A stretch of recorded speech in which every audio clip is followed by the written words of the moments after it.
Hello, everyone, and welcome to another episode of the BG Show. I am Ben Green, otherwise known as BG, and today I'm here to talk about the 2022 Amazon Prime show, The Terminal List, starring Chris Pratt, Taylor Kitsch, and Constance Wu. Um, the show has, brought up a lot of not controversy, but it's received some backlash, kind of surprising to me. So let me get right into it. If you haven't watched the show yet, don't leave yet. I'm going to get into a non-spoiler review. Stick around for like 5 minutes. I'm gonna just tell you, I'm gonna suggest for you to watch the show. I'll tell you why. Go watch the show, come back, and I'm gonna do an entire spoiler review on the series. So let me get right into kind of what's going on with this show, kind of the background, and why it's being called a MAGA show. I'm not going to get political on this show ever. I'm not going to give my political opinions. I'm just going to tell you what I think is happening, and you can make your own judgments. Um, Chris Pratt, for the most part, is a conservative. He's probably one of the only people in Hollywood. He's kind of been targeted as the main conservative guy. So as a result, a lot of the left-leaning people who are movie critics tend to give him a hard time about his movies. A lot of people just don't like him. They kind of see him as kind of a boring stock white guy, which is a valid opinion. If you don't like Chris Pratt, you don't have to like Chris Pratt. But that's what I think is going on here. He's just getting some shit. I have the Rotten Tomatoes score pulled up here, actually, and this isn't the best judgment, but just to give you an idea, so the critics are giving it a 40%, and the audience, the people watching at home, are giving it 95%.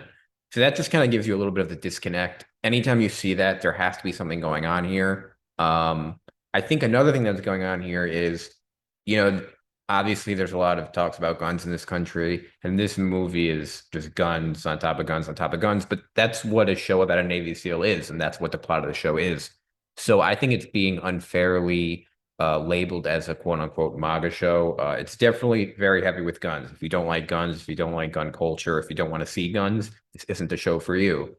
But if you want to just see a badass show where someone is Chris Pratt is doing I don't have any military training, but just from my casual viewing point, uh, what I would think to be pretty accurate portrayal of a Navy SEAL. And considering that Jack Carr, who was a former Navy SEAL sniper, was pretty much the executive producer and consultant on the show, I think it's pretty trustworthy to, consider it accurate. So I think the show was being kind of railroaded unfairly. I think if you don't like Chris Pratt, that's fine, but I think the show's a very solid show. So I will, risk my reputation for you. If this is your first time watching this, my channel, I highly suggest watch this show, come back. So from this point on, I'm going to start getting into spoilers. You know what? Should I do my grade now? You know what? I won't even do my grade. I like doing my grade at the end. I don't want to do it in the non-spoiler section. I'll just, in my non-spoiler review is pretty much my verdict is, and I'm not only going to do good shows, I'm going to do bad shows too. But this is kind of I want this channel, for you guys, whoever watches this, to trust me. Should I watch the show? Is it worth my time? With streaming shows being an hour an episode, even with only 6 episodes, simple math, 6 hours, that's a lot of time. It's not like a 2 hour movie anymore. So I strongly suggest watch the show. Like I said, unless you kind of don't really like, you're not into guns and they kind of bother you, I would stick away from it. So let me get right into the spoilers now and what I really enjoyed about the show, what I really thought was strong. We get right into the episode and it starts with a military funeral. And then you're already like, it kind of sets the tone for the show because you're like, oh shit. He obviously Chris Pratt's not going to die, but the people around him are going to die. Is this kind of a thing where they put him at the end of the show? You know, um, he's hammering, I don't even know what it's called, but you see at military funerals and they hammer I don't want to say badge or pin they hammer it into the casket. He's doing that. So it really sets the tone. Then we go forward and he's in some sort of mission with his team in the Middle East. And you kind of know, at least I did from the vibe, something is going to go wrong here. It's kind of just, this is going to, okay, so this is the premise of the show. It kind of gives you like a little bit of a background Easter egg of what's going to happen. The reason they show the funeral is because now you're going to see these guys die. So you have a really bad feeling going in. They get some intel. The intel seems shitty, which I guess is the point of the show. You're like, why are they trusting this intel? They do their mission. They go in. They go into a tunnel. Their mission is to kill someone who I believe is making some sort of chemical gas. A stock terrorist, typical show, Middle Eastern terrorist. And pretty much it's a double cross, and Chris Pratt's entire team dies. He gets what he thinks to be a concussion during the explosion, and pretty much his entire team dies, except him and his one friend. He goes back, he does the funeral. This is the funeral that you see in the beginning. His entire team dies. He's visiting the families. And yeah, you don't really know the full extent, but you know there's some sort of double cross here. You know there's some sort of intel that was bad. So that's kind of that's the opening of the show. I thought the opening was really strong. It sets the tone. It's not, it was pretty dark. I've also heard that, people are complaining that the show's dark from a physical perspective, that the show actually looks dark. But a lot of people are saying that they're actually not able to see, similar to the Game of Thrones complaints in season 8 for the big battle. But I thought the opening scene was great. We get back to the States and he's burying people and he goes in. There starts to be some weird stuff going on. They start to brief him on what happened, and the recordings are not what he remembers. And he's having a hard time deciphering, are these my memories or are these someone else's memories? Or did someone finagle the footage, which would be obviously be really hard to do. It's government. So they start to build this spy kind of Born Identity, government corruption type of thing, which I like a lot. You start to get the feel that someone's fucking with him, that someone wanted him dead, which I like a lot. I like not knowing what's going on. You'll like that. I love the sense of intrigue. You'll get that as I start doing this channel more and more. But you also know that he has a concussion. So is this show just setting you up that he's imagining things you don't know? It's blurring the lines. It's showing you some flashback scenes, with his wife and daughter. So you don't really know what's going on. I kind of don't remember if this happened in the first episode or not, but essentially he goes in to get an MRI, and the doctor who's giving the MRI gets murdered as he's in there. Two masked guys come in and murder him in the hospital. They're essentially hitmen sent to kill him. And this is to me like the peak of the show, because this is when you know for a full fact, okay, he was sent there to die. His entire team was sent there to die. Someone wants him dead. You don't know why he's dead. What the hell is going on here? And this is what I love, because I just love shows where, government corruption shows are great. Unfortunately, they're realistic. They've been realistic since House of Cards. They've been realistic since All the President's Men in 1976. But it just feels really authentic in this show.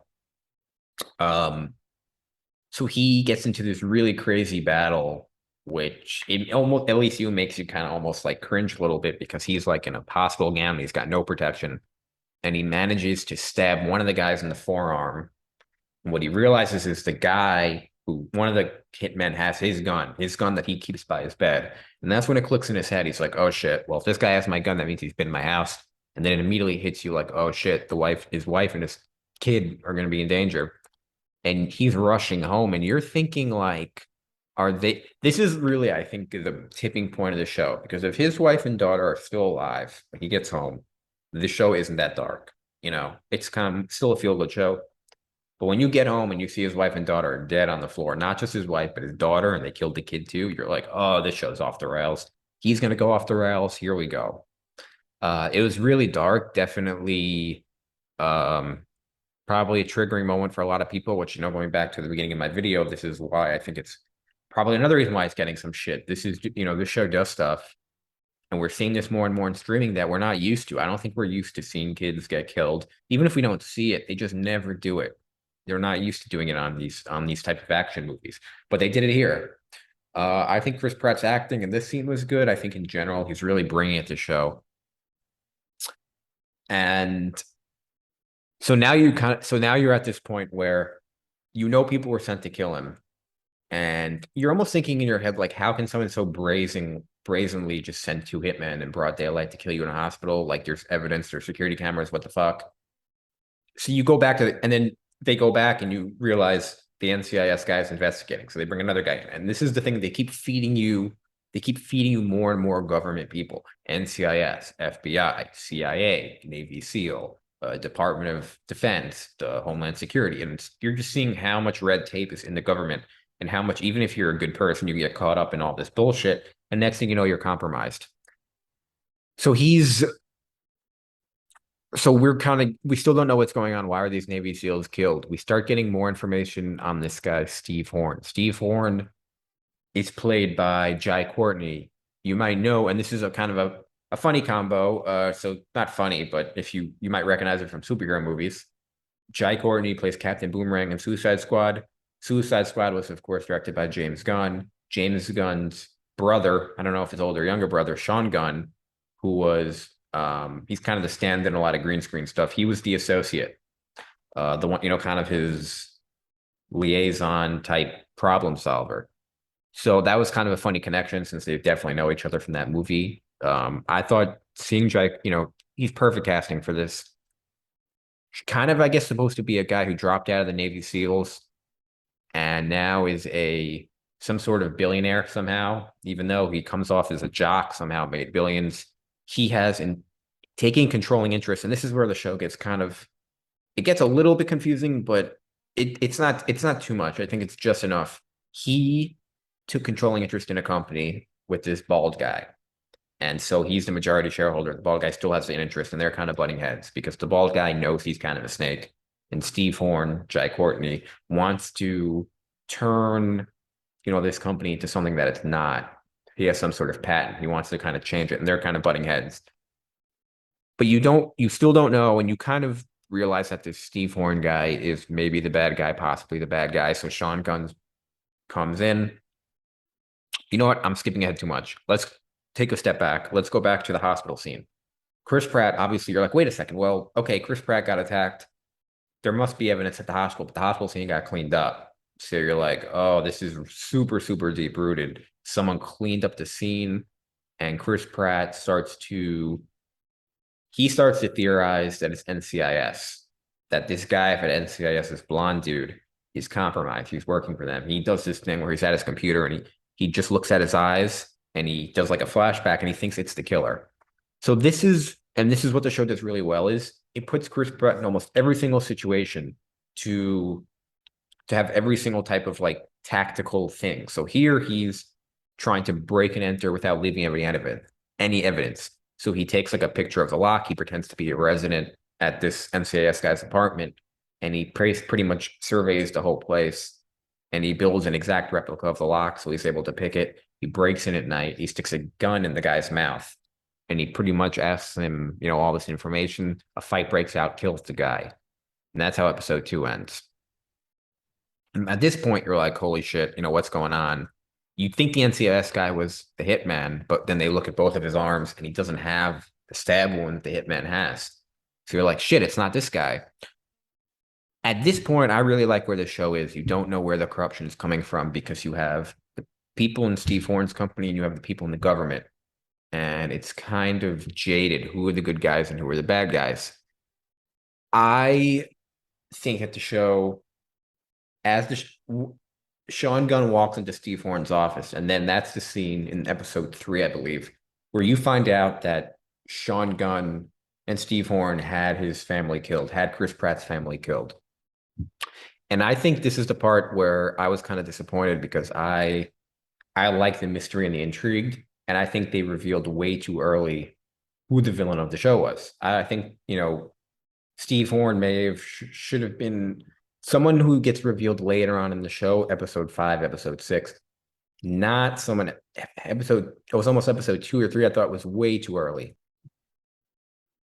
Now let's talk about the two side characters, kind of the two main characters other than Chris Pratt. Taylor Kitsch, who you might know from Friday Night Lights, and he played Gambit in X-Men Origins Wolverine, and Constance Wu. She was in Crazy Rich Asians, I believe. So Taylor Kitsch is essentially in CIA. I think he's a retired SEAL. He's like his best friend.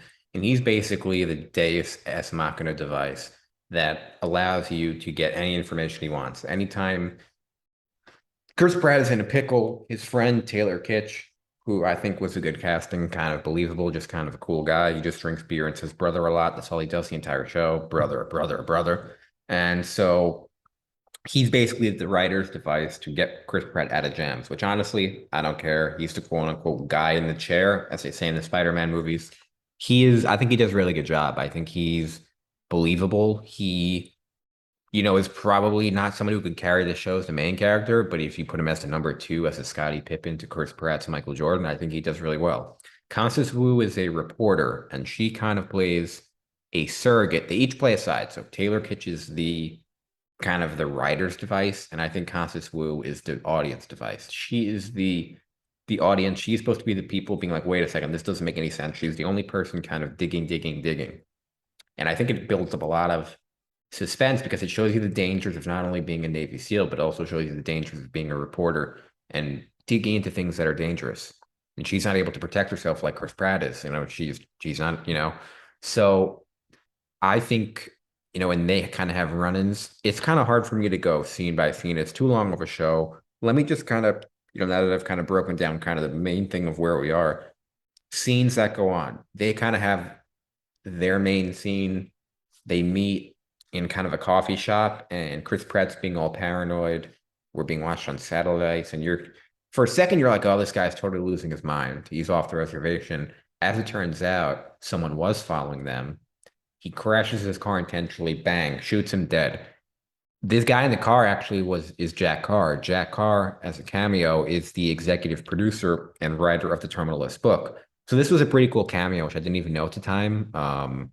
This was something that I found out after the show, and I went back and I watched it again on YouTube. So I thought that was a really good cameo, and that was a good set piece. Another set piece that has, let's go kind of set piece by set piece. Might be a little bit out of order, but these were what stuck out to me. Then there's a set piece of Sean Gunn, who is Steve Horn's underling, is alone in his house, and Chris Pratt and Taylor Kitsch break in through the back. They do this kind of rogue, almost ninja-esque break in. Security on the outside can't hear him, and they do this interrogation scene. This was a pretty intense scene. These are the scenes I'm talking about where they're suffocating him. They're I don't think they beat the shit out of him. They just intimidate him, and they end up killing him by lethal injection.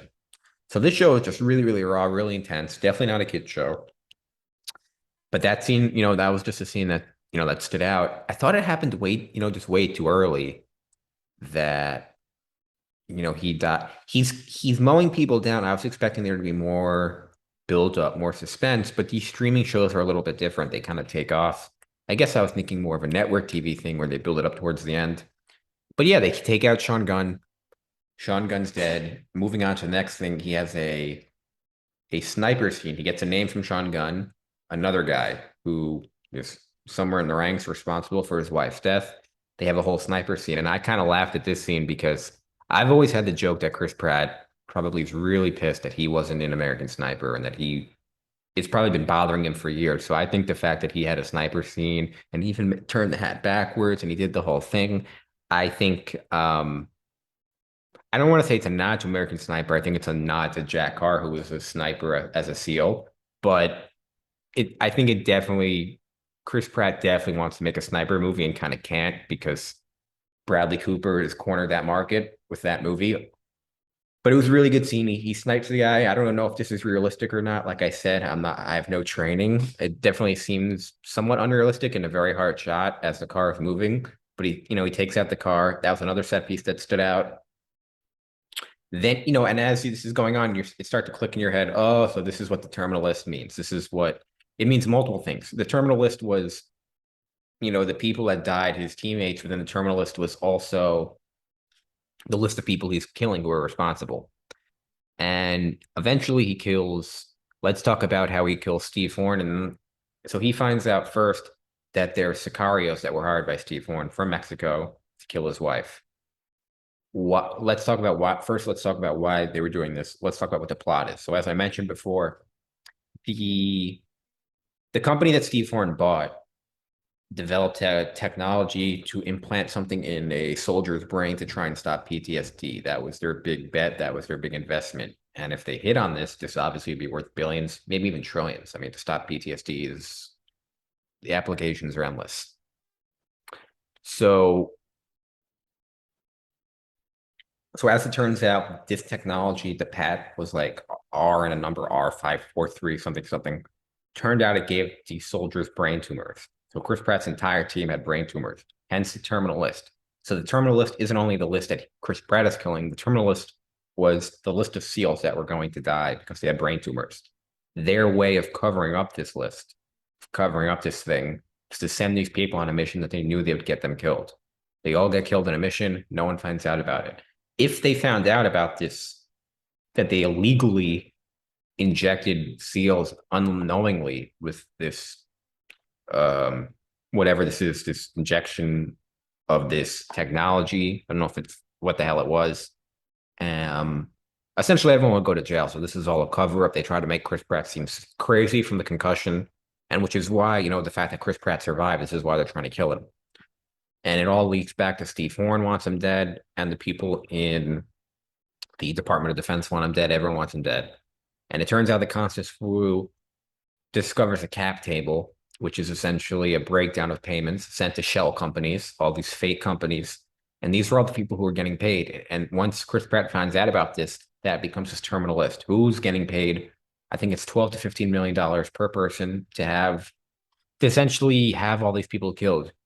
What I didn't understand, I thought I don't want to say it's a plot hole. What I didn't understand was why they sent someone to kill his wife and was that supposed to be them setting up Chris Pratt that he killed his whole family and they were going to set it up as a murder suicide and then he just wasn't home and that's why only his wife. I don't understand the connection of killing his wife and daughter. They just wanted him dead and they knew he was at the hospital. It seems a little weird to me. Um, but yeah, I think maybe they were trying to set him up, which is why they're trying to use his gun, and it just didn't click with me. I'm sure that's what they were trying to do. I was a little bit confused on that. So that's really why they want him dead. And so he kills. So he goes after Sicario and he goes after Steve Horn. He kills the Sicario. They go to Mexico. They do this whole mission. This is another cool scene. Um, they have all these set pieces where him and Taylor Kitsch and he's friends with some Mexican family and they provide other, soldiers to help. They break into this compound and they kill Sicario in a pretty gruesome way. Then he goes to kill Steve Horn. He's like, I'm going to kill Steve Horn with a bomb in public. And he somehow builds this makeshift bomb and it goes off. And then there's this entire shootout in downtown LA. And at this point, you're like, what the hell is going on here? He's pretty much a criminal, even from what happened to him. He blows Steve Horn half of his face off. He looks like Two-Face. So, and then eventually Steve Horn is like on the steps like this. He's like on almost like the steps to a courthouse that are leading up, and he just comes up, boom, blows his head off. So at this point, I'm like, what the hell is going on? Because this is the villain of the show, and we're in episode 5. There's 8 episodes. Like, it's going to escalate now, right? I thought this is what I was talking about. I thought that I don't know if they needed 2 less episodes. I would have made this guy the big bad. I would have, made this showdown. I wasn't expecting him to get killed like this. Chris Pratt is just efficiently killing everyone. Then he goes, kind of off. He has to go off the grid. And this is a thing that I liked was that they did almost an entire episode. It was almost like a tribute to First Blood, Rambo, where he's in the woods and he's getting chased by state troopers and he's making traps and he's attacking them. Blah blah blah blah blah. So I thought, and Jack Carr actually said this was a tribute to First Blood, and he was on the radio. So I thought this was a really cool part of the movie. He gets the shit kicked out of him. He falls down a cliff. He's basically indestructible. It's hilarious at this point. And he survives. This leads into what I believe to be I think the last set point, which is essentially he believes the Secretary of Defense is the last person on the cap table there's a mystery person on the cap table. They don't know who it is. They assume it to be the Secretary of Defense. So he does a twofold, and he also thinks that the generals, who he reports to, he finds out they're involved too.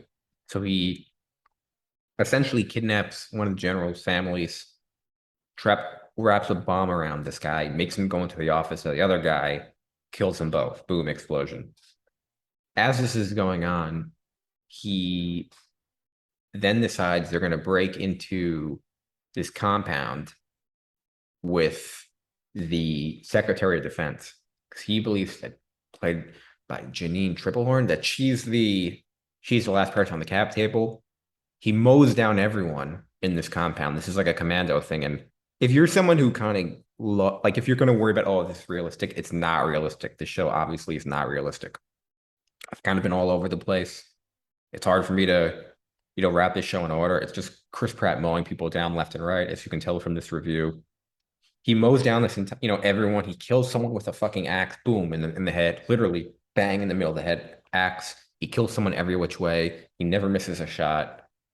At least they have him reload, which is the good thing. He's constantly reloading, which a lot of action movies, Schwarzenegger, well, ironically enough, his father-in-law never reloads, but Chris Pratt is constantly reloading, and he's doing kind of the realistic reloading where he's what do you think a soldier does? Kind of it's not just one move, he's kind of, gearing it.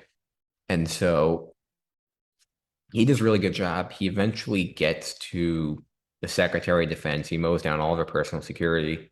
Constance Wu's in the room. And as it turns out, she's not the bad guy. Whoever this mystery person is on the cap table, it's not the Secretary of Defense. But because she has so much guilt about what happened, she commits suicide right in front of them, which is another trigger for people in the show. If have a trigger for suicide. At this point, you're kind of not knowing who the mystery person is. This is going to leak into season 2. Who's the last person to get paid on the list? And the scene cuts to we go to Peru on a boat. And I knew where it was headed because Taylor Kitsch mentioned a couple times, let's get out of here, let's go to Peru, let's go to Peru. And Constance Wu in the last scene mentions that someone one of the payments, the last payment they didn't know, went to a bank in Peru. And that's the connection, if you were paying attention. And this is kind of the only part of the show that a lot of people didn't have a hard time, that had a hard time with. Essentially, he finds out that Taylor Kitsch was the last person to get paid. And although he kind of double crossed him, his thinking was, well, I knew you guys had brain tumors. I'd rather send you guys to die in this mission than have you guys die at home, give you an honorable death, than have you die in a hospital. But still, it's pretty messed up. He didn't tell him this whole time. He thought he was repenting by helping him this entire time on these missions. And Chris Pratt kills him. I guess technically we don't have confirmation because they don't show it. They do the classic movie thing where you hear the gunshot, but you don't see it on the boat. I think he's dead. I haven't read the book, but apparently he gets killed in the book. A lot of people weren't happy with this scene. They thought it was unnecessary. They thought it was like a twist at the end that wasn't necessary. I'm kind of torn on it. I thought it was okay. I thought, it's a show where no one is trustworthy, even your best friend. So I think that was a fine thing for the show. That's kind of my wrap on the movie. This review is all over the place, but I just really suggest watching it. I think this review, you'll kind of see as you watch it what I mean, why I'm all over the place. It kind of just jumbles in your head. The order doesn't really matter as much as just who lives and who dies at the end. The order of them dying isn't as important. Will there be a season 2? I think so. I don't really know what they would do. This is kind of he's still a threat, I guess, but everyone who knows about this program is dead.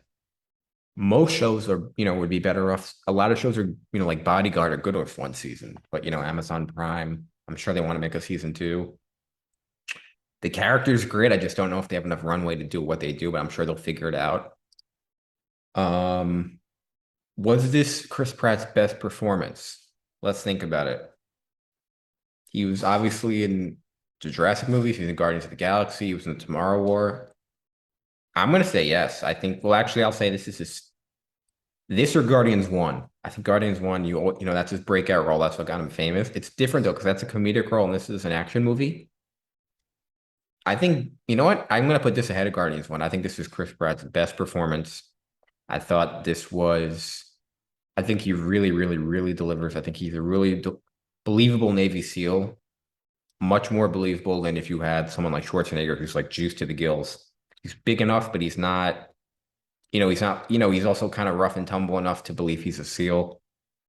I thought the show was really good. It was very intense. It's not such a huge rewatchable show, but it's a very enjoyable show. Let me think about my grade. I'm going to give this let's see. I'm going to give it a 90 out of 100. So that's my score, a 90 out of 100. The audience score on Rotten Tomatoes is a 95. I don't think I'm ready to give it that high. That's very high for me, but a 90, rock solid, really good show, A minus. I highly suggest watching it.